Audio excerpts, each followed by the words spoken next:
दिनांक 6 डिसेंबर 1956 बाबासाहेबांचं निधन झालं आणि देशभर एकच शोककळा पसरली.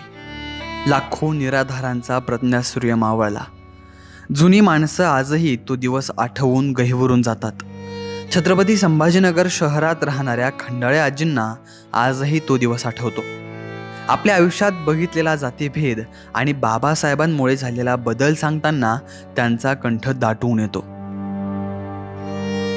बाबासाहेबामुळे लयच बदल झाला, नाही तर काय दैनी होते भाऊ. असे ताट जेवत होते मराठी लोक, तर आमची माणसं उष्ट काने उखलीत होती आणि ते आणून वाटीत होते घरा. हा सकाळ काढा आम्ही असे ताट उखलून लोकांचे खरकटे भगुन्यात घ्यायचे, घरी आल्यावर घर वाटायची आणि ते खायची. हा सकाळ होता आणि बाबासाहेबामुळं लय चांगुलपणा आलं.